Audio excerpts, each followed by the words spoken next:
I didn't know how to look, and and I was fearful to look because the fear is that I might see that I am the worst things that I fear I was, if that makes sense.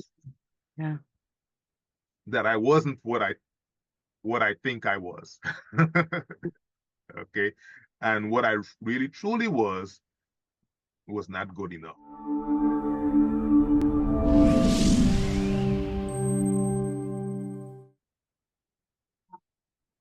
Okay, hi and welcome everybody. We're welcoming you to part three of the interview that I'm doing with Dwain-Welcome. And Dwayne, would you like to say anything to everybody? No, good to be back. Uh, I'm glad that we're going through this process. I'm hopeful that it's helpful. Um, and even as we do it, it's really allowing me to look back at that period of my life and with fresh eyes and see also how it is informing the way I live my life now and how I want to live and how I want to show up in the world. So thank you for having me and for us having this conversation. Oh, you're welcome. I appreciate you agreeing to do it. Because I know it's not an easy thing, right? To be able to share your personal story before people that you don't even know and be able to be transparent like this and vulnerable. And I know that that period was hard. It was a hard period, not just for you, but for me. It was a hard period. But we're going to hit 26 years in next month in April. And we know that, hey, we made it through, but just not barely surviving. We're stronger for it because we were able to work through that. And so I appreciate you sharing your take on the experience, and you're able to share with the men who are going through an integrity crisis, that are having challenges walking in integrity. And so thank you again. So the next question that I have up my sleeve, and I think you touched on this a little bit before, but I really want to call it out so this way they can hear it clearly. At what point did you realize that this wasn't about money, but it was about something deeper, maybe fear, self-worth, or even the need for control, to control the situation or control your narratives? Well, I think when I had to, if you remember, when I wrote out all the lies that I told, that was the beginning of that awakening, if I want to say that, because once I started to write those things out, and then subsequently when we would have the conversation and I would have to come back to you and share what I did, the lie that I told, and and then sometimes you would, if I'm remembering, you would say, well why did then I would have to go back and revisit and tell the truth and revisit that particular situation and what that lie was. That through that whole process, going through those exercises, I started to realize that in many ways it was not just you, it was showing a kind of a way of life for me where I was afraid of being vulnerable, and and in those situations I did, with you I lied because now we were together, you and I are husband and wife, so there was no way to run. I couldn't separate myself. So I, for the first time, I really had to sit down with myself and go through this process of this is what's going on, this is what I did. And as I was going through that, it began to dawn on me with a couple of things. One, that I was trying to, by line, manage the outcomes. Okay. And even if the outcome was not the most productive outcome, the outcome was really a selfish outcome. It was okay if if I'm deceptive in this way, it doesn't allow you to see who I really am. It allows you just to see who I want you to see, and not to see my areas of weakness. So I was trying to control manage the outcomes so that I I can be in your eyes what I want to be in your eyes, what I want you to see, and not necessarily to see who I am because I was not proud of who I am. So there was that. It also showed me that a simple thing as being introspective, one of the things that I did not do was to be introspective, to really look and to be truthful with myself. I was my education. I was my academic achievements. I was, and then potentially I was going to be whatever my profession was or title was, and not necessarily looking and saying at myself and seeing who I Mm-hmm. am at the core. And part of that is a sense, and I think that goes way back to childhood, that that was not something that I did. That was not something that was encouraged. And to the degree that I've heard things said about myself, what was always highlighted was I was great in school, or I was a good kid, or those things were highlighted as being good. So therefore I embrace those things as being good. And and the areas of questioning, the areas of uncertainty, I did not want to look at those things. And I found I covered those things up. So when you and I became engaged and we're going through that process to get married and marriage counseling and so on, that was really the first time that I was forced to be introspective and to look and to see what I was doing and why I was doing it. And sometimes to be even more honest and to say, well, I really don't know why I was doing it. Because in that period, I also realized that I really didn't know myself. I knew I knew what I did. I knew how I functioned. I knew how to what roles I did well, but I didn't know who I am. And I didn't know how to look. And, and I was fearful to look because the fear is that I might see that I am the worst things that I fear I was, if that makes sense. Yeah. That I wasn't what I think I was. Okay. And what I really truly was not good enough. So it was easier to put all my efforts and energies into those things that the world said I should be as a man and as a husband, and not pay attention to who I am as Dwain, and know Mm-hmm. that that is a gift and that is valuable and that is what is the best thing that I can bring to the marriage. Um,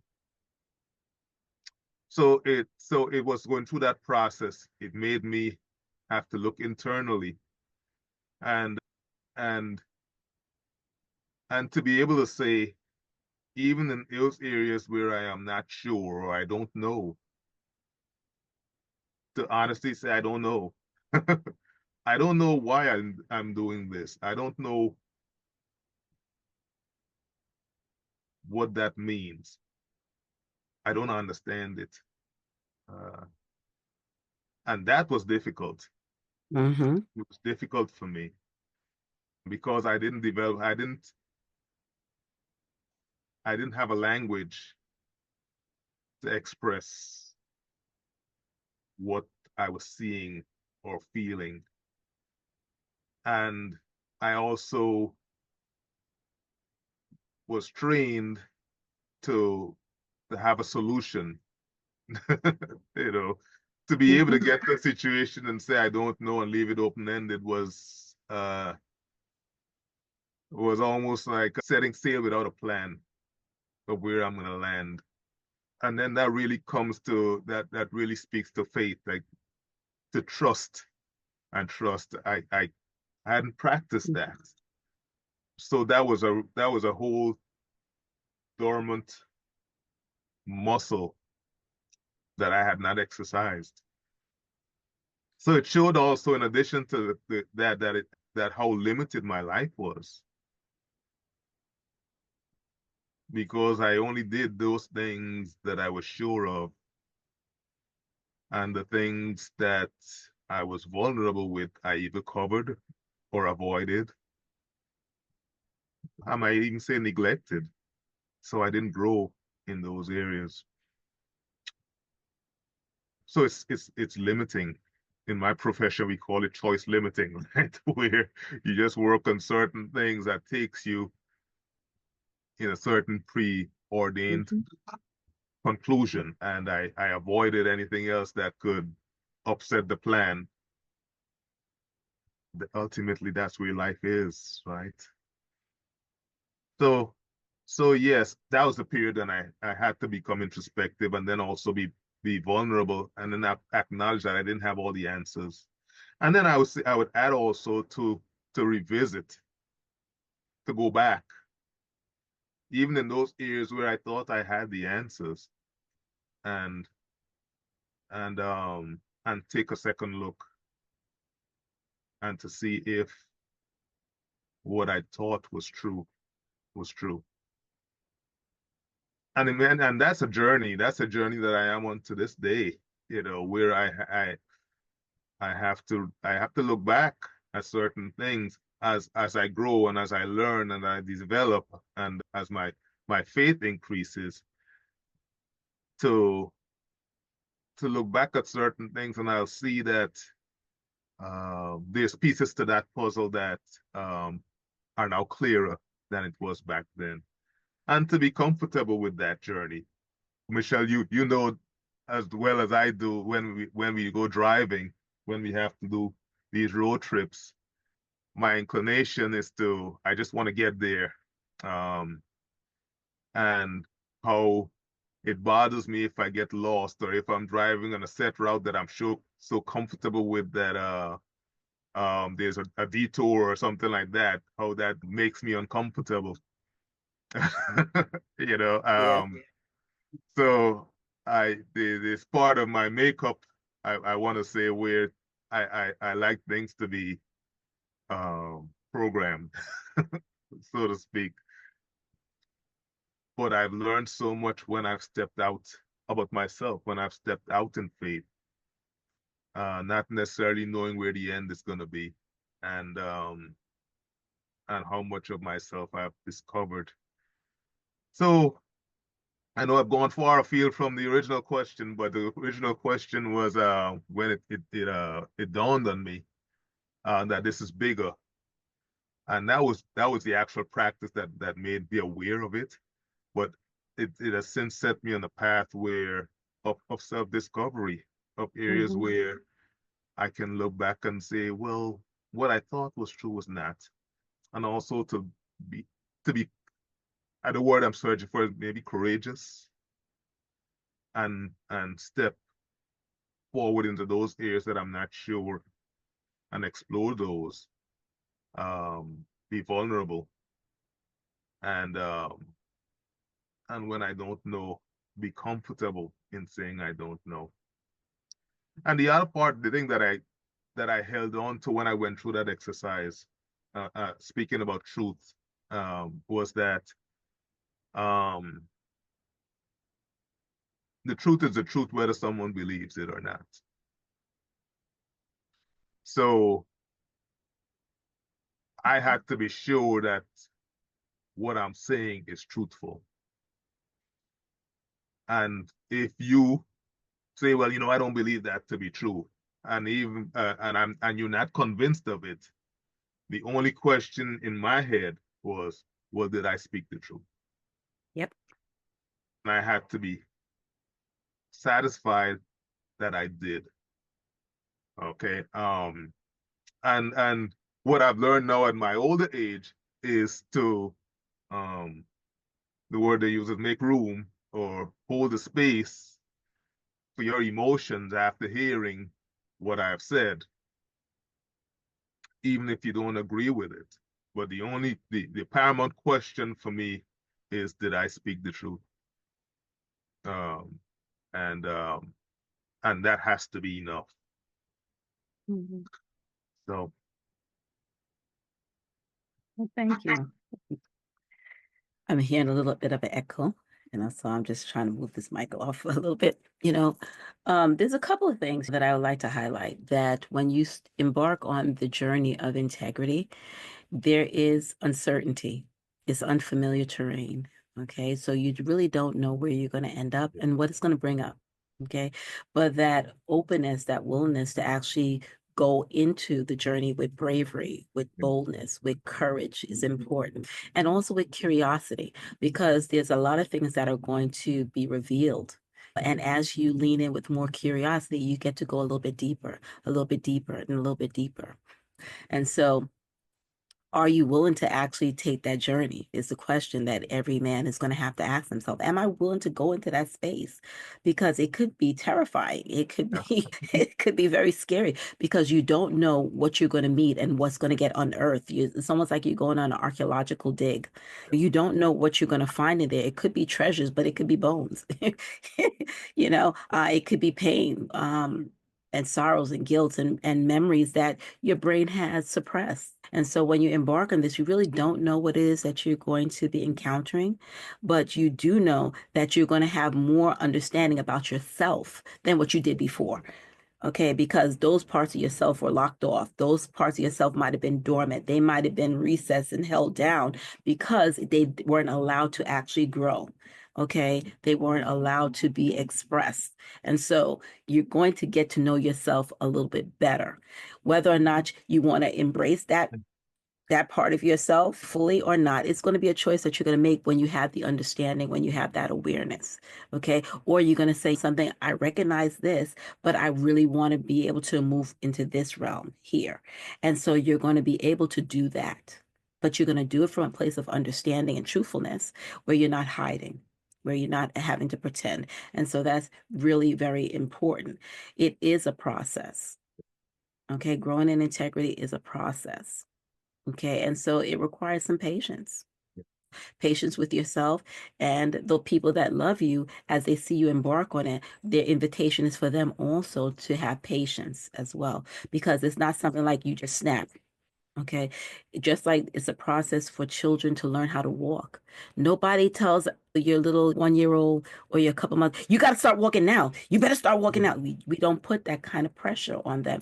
We allow them to be able to fumble their way as they're strengthening up those legs, the bones and the muscles. So this way they can go through their process and then they learn how to balance. And so there are micro steps in between there. And the same thing is true with integrity. There are micro steps because it's a dual process. You have to unlearn what you learned before, and then you have to learn something else. Okay, so it's both and you're doing both things at the same time. So you're holding this person here that's not working in walking in integrity, but then also you're holding what that image of integrity looks like for you here, and you're like, this is who I want to be, and you have to hold both in the same space.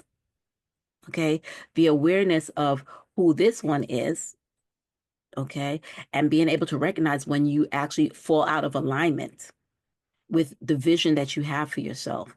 Okay, and that takes time. It takes repetitions. It takes awareness. It takes understanding. But you can't get the understanding unless you actually go into those darker places and face those darker emotions, and then also revisit some of the experience that shaped you in that. Okay, you have to be willing to go into that and be able to challenge yourself. Did I like that? Why or why not? What could I have done differently? What do I want to do differently? Asking yourself those questions and what's going to make me the better version of myself. Okay? Because a lot of times we try to do things from the outside in, but it doesn't work that way. Integrity starts again. I said it before, I say it again. It starts in here for you and then it goes outward. Okay? So you have to embrace it here for yourself. And I love what you're saying. It doesn't matter whether the person believes you or not. It's because it's not about them. Did you tell the truth? Did you tell the truth? Did you tell 100% the truth or did you tell a truth? It's different. I could tell a truth, but it's not the truth. Mhm. Okay. And so being very clear that you're speaking the truth, okay, is important, not a truth, because something could be true, but it just wasn't true for you. Yeah. Yeah. It wasn't the truth about this situation. Okay. And that's the difference. Okay. If we respect and if we want to honor those that we love and care about, we have to tell them the truth, not a version of a truth. Okay. And so those are two very different things. So I really appreciate you being able to bring that out and share that because it does make a difference. I think the other part I will add as I go back and when we started this conversation about that moment when I realized that it's a bigger issue. As we having this conversation, I'm thinking of the how it felt coming out of that. You come to grips with what you've done and how you were functioning at that point. And I remember after, especially, I would say probably the in immediate months after the revelation and going through the disclosure, I remember I felt very light on one side because I had relieved all the lies have been exposed. But I remember I could not out I was kind of out of sorts. I was light, but I didn't know how to walk in this new light body. If it makes sense, it's like this was all so new to me. So it was a relief on the one hand, but then on the other hand, is like I have there's this new person Mm-hmm. that I had not had experience and practice managing. So that made me feel even more vulnerable. And what it did also is that it made me come to a place where it was little steps. It was the small things became more important, most important things. And I had to you give the example of the baby that's learning to walk. It's those little one step at a time. And I had to realize that it was one step at a time. I couldn't take on everything at once. But what it did do is it made sure that I was deliberate and intentional. And there were many times where I would you would ask me a question and I would go into defense mode uh, very quickly to protect myself. Mm-hmm. And that made me very reactionary. I wasn't even I was hearing attacks where it was just a question. So this new clothing that you put on has to be exercised and practiced. And I had to, in every situation, the first question I had to ask myself was, what was my role to play in this? Did I tell the truth? Did I had to examine myself. Mm-hmm. Mm-hmm. As right as I might think I was, I had to really try to practice the art of seeing what my role is so that I can, again, be accountable. Ultimately, know that it's my actions and my reactions are mine to control. I can't blame you for my reaction. Mm-hmm. I can tell you how I feel. That's valid, but it is not your fault that I feel the way I do. I feel the way I do because there's something else going on inside of me that is being accessed or impacted by what it is that you've said. So I have to deal with that first and foremost um, before I can deal with what it is or how it is that you've said what you've said. So I just wanted to share that. The new man takes some works and getting used to, and you feel vulnerable, you feel unstable. I surely did. And that journey allows you to grow a lot quicker because then you begin to value what's most important. I surely begin to value what's most important. It gave me a fresh start to see that I'm more than the profession or the degrees or the roles. I really, I think the gift was to see that, to begin to really understand that I am who I am, stripped of all those things, is valuable. Um, and it is more enriching to me to get in touch with that. And truthfully, it's more enriching to the people that I love to share that. Because there's no other person like me.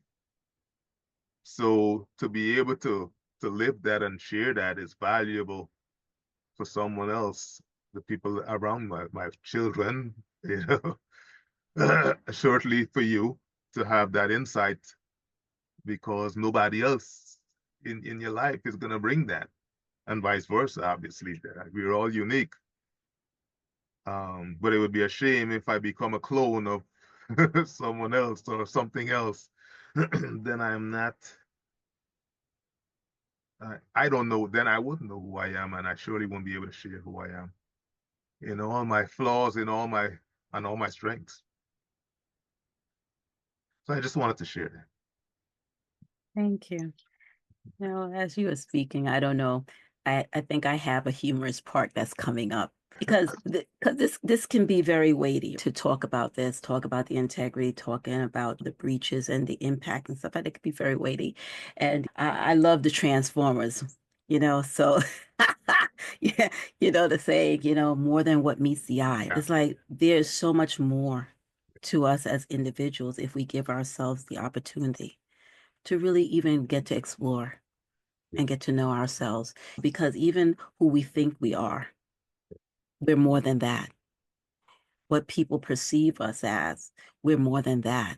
And I think over the years, I've heard many clients say, well, this is just who I am. Da, da, da, da, da. And, you know, and I know that they're very convicted. They mean it. This is who I am. This is how I show up. This is the way that I think and not the way I'm being. But I've always thought that is also so limiting. It's like you put a cap. yes, You put a cap on yourself. You put a cap on your ability to grow, to expand, to be more than. It's like, well, that like this is all there is. And you rob yourself of the opportunity. And I've always thought that when I hear that, I was like, oh boy, wow.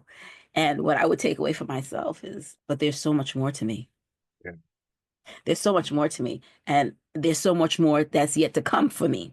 And I want to be able to experience all that. And so I firmly believe that as we grow, we always have growth edges. We're always evolving into a better and higher version of ourselves if we give ourselves the opportunity and the chance.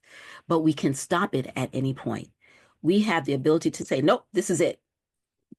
This is who I've always been. This is who I'll always be. Boom. And we can do that. But the invitation for the men who want to be able to grow in integrity through the integrity awakening framework is that the invitation is to be more than and to always desire more than, that you're not willing to accept that this is it, that this is the best that it can be. It can always be better. If you have that frame of mind, that you're constantly in a state of evolution, that you're constantly in the state of growth, then you can actually change from this to this to this to this to the next. Okay. And the only limitation is the one that you place on yourself. Okay. We'll give you the framework, will help you to do that introspection, to be able to tell yourself those hard truths, to be able to look at yourself on that deeper level. Ask yourself those questions that you never have asked because you probably were too busy or that you weren't taught that. Because growing up, how many of us are really taught to get to know yourself? What? You have people telling you who you are and what you're supposed to be and what you're supposed to do and what you're supposed to achieve and when you're supposed to achieve it by. We have all these people speaking into ourselves. And so we kind of get shaped from the yeah, outside, from other people, but not really getting shaped because we are in connection with who we are at the core, where we can say, I know myself and I know my purpose and I know why I was sent here. How many of us can say that clearly? No. Not really, but it requires some introspection, that looking inside to be able to say, yeah, this is what resonates with me. Mhm. This is who I am because I know it brings me joy. It gives me this lightheartedness. It allows me to feel like I'm actually contributing. And that is a process to be able to get to know yourself that way. Mhm. Okay. And when you get there, integrity will come easier because now you're telling yourself the truth and you're in alignment. You're not embracing somebody else's truth for you. You're actually establishing this is the truth about me and it's for me. And then you're able to go outwards because some of the things that might have been placed on you were never true. It was never true. It was never true about you. It was never true for you. It was never your calling. It was none of those things. And again, we have all been conditioned to one degree or another, whether it's by family, whether it's by our peer groups, our friends, whether it's by teachers, whether it's by pastors. We have all been conditioned. Okay, society, by the TV, media, all of that shapes our thinking, shapes who we are, shapes how we show up in the world. And it's such a consistent message. You get bombarded with all these messages that you really don't have time to sit down and just say, well, who am I really? Well, part of the integrity awakening is that you're going to be able to sit down and really try to figure out who you are because we want this here to come from Then, within, right? oh, It's breaking the things that have been acting as shackles, yeah. restraints, limitations, a prison. We want to break free of that and allow you to be able to have space to be able to figure out who am I? Who do I want to be? How do I want to show up in the world? But at the core, again, is truth. At the core is integrity. And so we're hoping that you've enjoyed the interview for today. This was part 3, and we're going to welcome you back for part 4 and part 5 because we are going in even deeper. And I want to just say a special thank you to Dwain-Welcome for being my guest and being able to share his experience from the heart, from a place of vulnerability to be able to encourage, but also be able to really inform that it's not an easy process. It's not something that took a couple of months. It took a couple of years, Yep. okay, just to peek behind the curtain. Just a little bit. It took a couple of years for him to land in this place and for us to be in a better place. And so maybe at the end, when we're closing up everything, I'll give you a little bit more of a peek behind the curtain. So this way you can understand the impact from my point of view, my perspective. But right now is really to help encourage men. They know that there is a way back onto the path of integrity. Or to, if you've never been on that path before, to actually establish a path of integrity for yourself, and that there is a framework that actually can help step you through that. All right. So thank you for tuning in, and bye bye for now.